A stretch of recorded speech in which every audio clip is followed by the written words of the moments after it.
Why, Heidi ho, Heidi ho, Heidi ho. Good morning. So, anyway, back to Zohar. So, I'm in the section Lech Lecha, and I've been studying Zohar for some time. And everything comes from my spiritual conviction, my neshama. And I have done a lot of studying Zohar and Talmud and Kabbalah and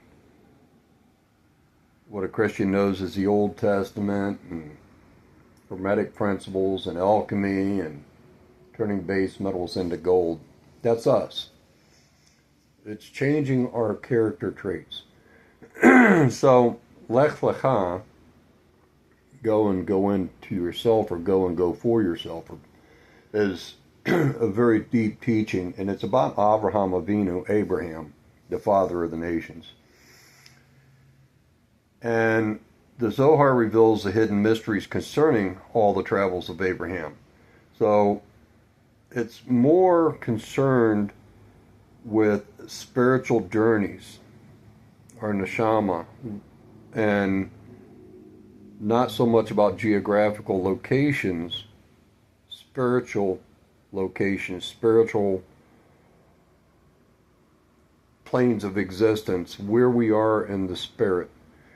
So cause and effect, the ebb and flow of life itself, karma and dharma, being Moshe or Krishna or the Christos, Buddha, killing out the ego, the beast. It's talking about transformation from the physical to the spiritual. So everything is first a thought.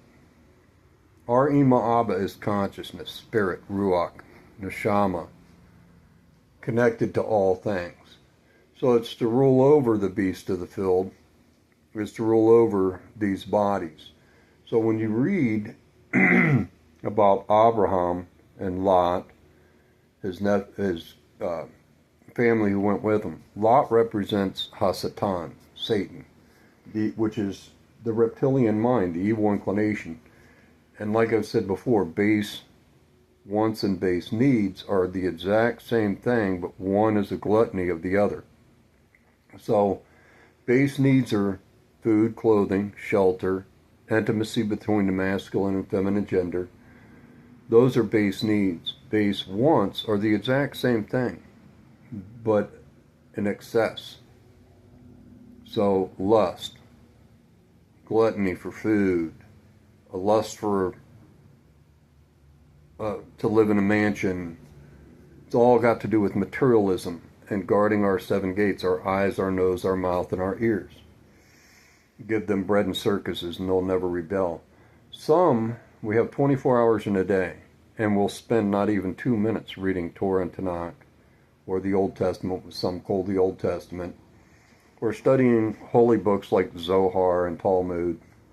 So anyway, it's the cause for every effect. It's how we spiritually transgress laws of nature, which would be source. So some know source as the all, Allah, God, Adonai, Hashem, Ma'ima, Abba, both masculine and feminine gender.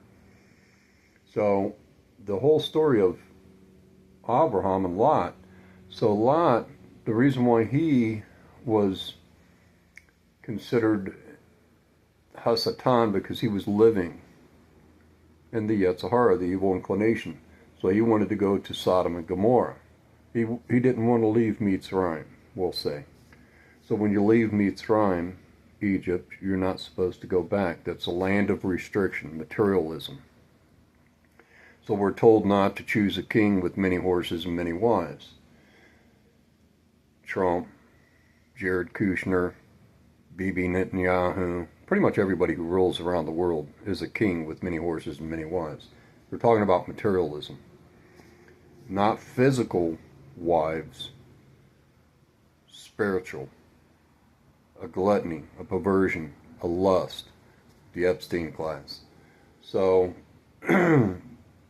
we're also told this will be the nature of your king. Your king is going to be materialistic. You're going to plow his fields. Your wife's going to bake his bread. Start putting two and two together, and you realize everything in Torah and Tanakh and every spiritual teaching teaches us that the materialistic individuals are the ones that you really shouldn't be breaking bread with.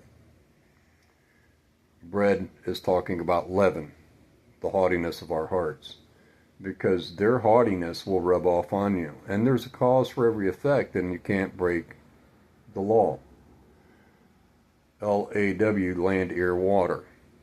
Everything is controlled by our Imam, and it's written in stone. So it's the cause for every effect.